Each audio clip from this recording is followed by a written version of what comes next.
Jadi apa sih sebenarnya pikiran ini? Jadi teman-teman semuanya, tadi tuh ya contoh di awal yang tadi saya sharingkan, kalau kita ngelihat orang tuh tiba-tiba dia sipe, terus kita mikirnya aneh-aneh, kenapa kok bisa begitu? Jadi ini yang mau saya sharingkan juga. Jadi sebenarnya pikiran kita apa sayang? Oh sebentar ya. Masya Allah ini sambil sama si kecil ya, teman-teman semuanya. Jadi apa sih pikiran kita? Sebenarnya isi pikiran kita itu apa sih teman-teman? Yang ada dalam pikiran kita itu apa? Jadi sebenarnya pikiran kita itu terdiri dari yang namanya isi dan struktur. Nah isi itu sebenarnya isi itu adalah katanya, kalimatnya gitu ya teman-teman ya. Sementara struktur itu adalah persepsi kita terhadap sesuatu. Yang membuat kita jadi sakit hati, yang membuat kita jadi kecewa itu adalah persepsi kita. Jadi kadang kita tuh nggak membedakan antara isi dengan struktur, kita jadiin sama hingga pada akhirnya ya udah sakit hatilah kita, kecewalah kita. Jadi struktur itu teman-teman dari apa yang kita lihat, dari apa yang kita dengar, dan dari apa yang kita rasakan. Apa yang kita lihat tuh dia sipe tuh udah langsung asumsi pikiran-pikiran kita. Ini sebenarnya panjang pembahasan ini ya teman-teman ya. Teman-teman nanti juga boleh nyimak dari sharing-sharing kita juga kita juga ada kelasnya nanti ya kalau emang teman-teman mau lebih dalam mempelajari terkait ini. Cuma di sini saya mau sharingin yang paling penting untuk teman-teman bisa dapetin adalah bahwa isi pikiran kita itu sangat dipengaruhi oleh apa yang kita lihat, apa yang kita dengar, dan apa yang sering kita rasakan teman-teman semuanya.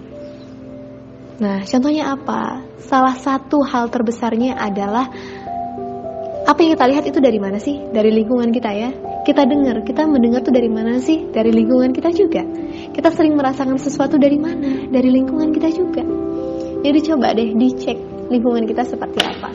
Makanya kita sering dengar ya teman-teman ya, kalau kita berteman dengan minyak wangi, maka kita akan ketularan wanginya.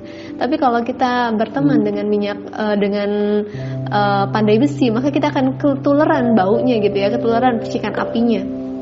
Jadi buat kita semua teman-teman semuanya, kita perlu memperhatikan lingkungan kita seperti apa.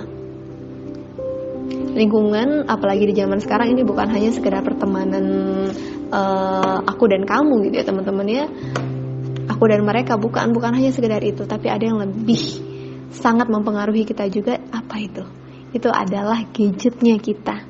Zaman sekarang udah bukan hanya lagi pertemanan secara langsung ya dengan teman-teman, tapi melainkan sosial media kita. Kita sekarang udah bebas akses kemana aja.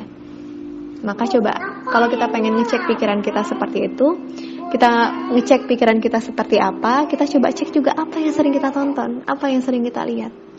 Bisa jadi kita sering nonton sinetron atau drakor gitu ya teman-teman ya, yang itu perasaan kita seakan-akan diaduk-aduk. Kita perasaan negatif thinking terus nih sama orang. Seakan-akan apa yang terjadi sama sinetron itu terjadi juga sama kita. Nah ini yang sering kita terjadi.